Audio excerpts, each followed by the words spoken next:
Good morning students. आज हम एक टॉपिक के ऊपर डिस्कस करेंगे।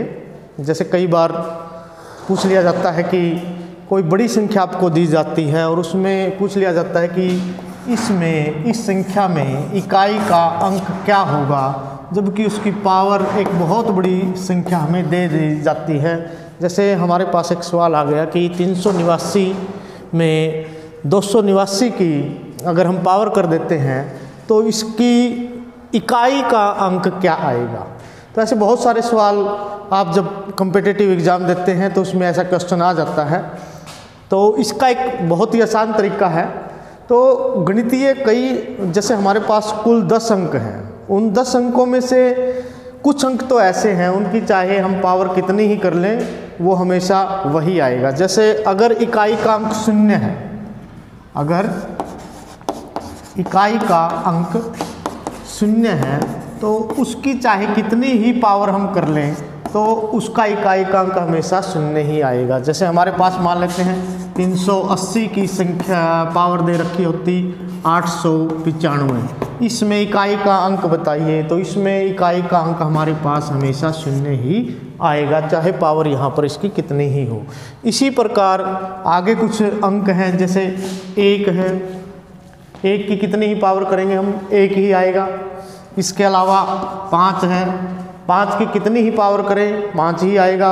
इसके अलावा 6 है, 6 की कितनी ही पावर करें इकाई का अंक हमेशा 6 ही होगा। बाकी जो अंक बच गए उनके लिए भी कुछ नियम है, आपको ज़्यादा लंबा नहीं जाना पड़ेगा, सिर्फ आपको उसकी 4 ही पावर देखनी होती हैं। जैसे मान लो यहाँ पर इकाई का अंक 9 है, या 9 की हम बात करें तो 9 की अगर हम पावर 1 लेंगे तो 9 की पावर 1 ही आएगी, 9 ही आ जाएगा। 9 की पावर अगर हम 2 करेंगे तो वो 81 हो जाएगा, उसमें इकाई का अंक 1 हो जाएगा।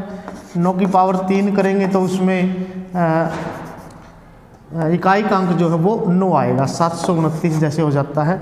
और 9 की पावर 4 करेंगे तो उसमें फिर 1 आ जाएगा। तो 9 का भी बड़ा आसान सा नियम है कि या तो 9 आएगा या 1 आएगा। आप यहाँ से समझ सकते हैं कि अगर पावर एक सम संख्या है तो इकाई का अंक हमेशा 1 होगा। पावर अगर एक सम संख्या है तो इकाई का अंक 1 होगा, और पावर अगर विषम संख्या है तो इकाई का अंक 9 आएगा। तो इसमें हम देख रहे हैं कि पावर विषम संख्या है, तो इसमें अगर इकाई का अंक पूछा जाए तो इकाई का अंक जो इसमें होगा वो जैसे विषम संख्या है, विषम संख्या में हम देख रहे हैं कि 9 ही आ रहा है, तो इकाई का अंक इसमें 9 होगा। बाकी भी कुछ अंक जैसे 4 की हम बात करें, 4 में भी इसी प्रकार 2 ही अंकों की रिपीटेशन होती है। 4 की पावर 1 करते हैं तो 4 आता है। 4 की पावर अगर हम 2 करते हैं तो 16 हो गया, उसमें इकाई का अंक 6 हो जाएगा। 4 की पावर 3 करेंगे उसमें फिर 4 आ जाएगा। 4 की पावर 4 करोगे 256, उसमें भी इकाई का अंक 6 हो जाएगा। तो जैसे 9 का नियम है वैसे ही 4 का भी नियम है। अगर ओड है, पावर विषम संख्या है, तो इकाई का अंक हमेशा 4 ही आएगा। मान लो हमारे पास एक संख्या दे दी 784 की पावर दे दी हमें 255 दे दी जैसे, तो हम देखेंगे कि यहाँ 4 है और यहाँ शक्ति क्या है, ओड है, इसकी पावर जो है ओड है। तो जब भी पावर ओड होगी तो इकाई का अंक ऐसी संख्या का हमेशा 4 ही होगा। अगर पावर हमारी इवन होती तो इकाई का अंक 6 होगा। तो इसमें सिर्फ 2 ही अंक आएंगे, या 4 आएगा या 6 आएगा। तो ओड और इवन का थोड़ा सा आपको याद रखना पड़ेगा। इसके बाद जो अंक हमारे बचते हैं उनमें भी आपने ज़्यादा लंबा सोचने की आवश्यकता नहीं है। जैसे मान लेते हैं हमारे पास एक अंक है इकाई का अंक, जैसे हम 4 ही पावर हमें बता देती है कि इकाई का अंक क्या होगा। जैसे 2 है, 2 की पावर 1 करते हैं हमारे पास 2 आता है। 2 की पावर 2 करते हैं हमारे पास 4 आता है। 2 की पावर 3 करते हैं 8 आता है। 2 की पावर 4 करते हैं हमारे पास इकाई का अंक जो है 6 हो जाता है। तो यहाँ पर 4 ही चीज़ों को हमने याद रखना है, या तो 2 आएगा या 4 आएगा या 8 आएगा या 6 आएगा। जैसे कोई बड़ी पावर हमारे पास दे रखी है, मान लो हमें एक क्वेश्चन दिया गया है और उसमें लिखा हुआ है भाई आपने फाइंड आउट करना है एक शब्द का एक अंक का इकाई का अंक क्या होगा। मान लेते हैं यहाँ पर हमारे पास संख्या है 382 और उसकी पावर हमें दे दी 199। तो इसका इकाई का अंक निकालने के लिए हम क्या करेंगे, जैसे पावर देखेंगे, पावर जितनी भी है उसको 4 से भाग कर दो पूरा पूरा।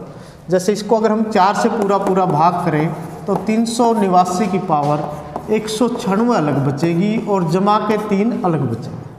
तो जितना यहाँ पर बचा हुआ है, जैसे 3 बचा हुआ है यहाँ पर, हम देखेंगे कि 2 की पावर 3 करने पर हमें कितना मिलता है, 8 मिलता है। तो यानी इसका जो इकाई का अंक होगा वो 8 होगा।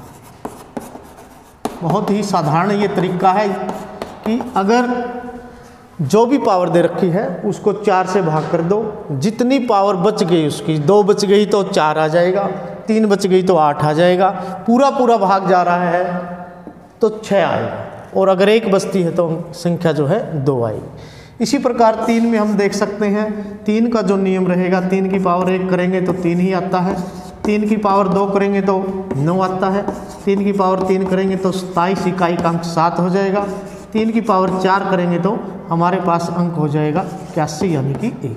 तो 4 ही अंक रिपीट होंगे, या 3 आएगा या 9 आएगा या 7 आएगा या 1 आएगा। इसी प्रकार हम बात करते हैं 7 की। तो 7 का अगर पावर 1 करते हैं तो 7 आएगा, 7 की पावर 2 करेंगे 9 आ जाएगा, 7 की पावर 3 करेंगे 343, यहाँ पर भी 3 आ जाएगा, और 7 की पावर अगर आप 4 करते हो तो यहाँ पर फिर से 1 अंक आ जाएगा।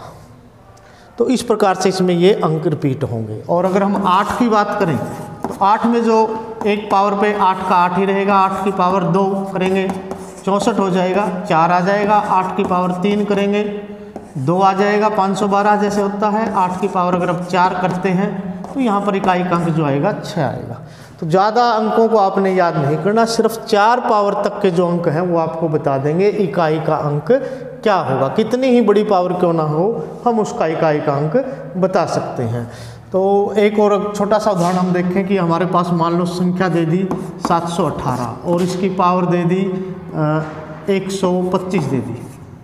अगर हम इसको 4 से भाग करते हैं, इस पावर को 125 पावर को भाग करना है 4 से, तो हमारे पास जो आएगा वो आएगा 124 प्लस में 1।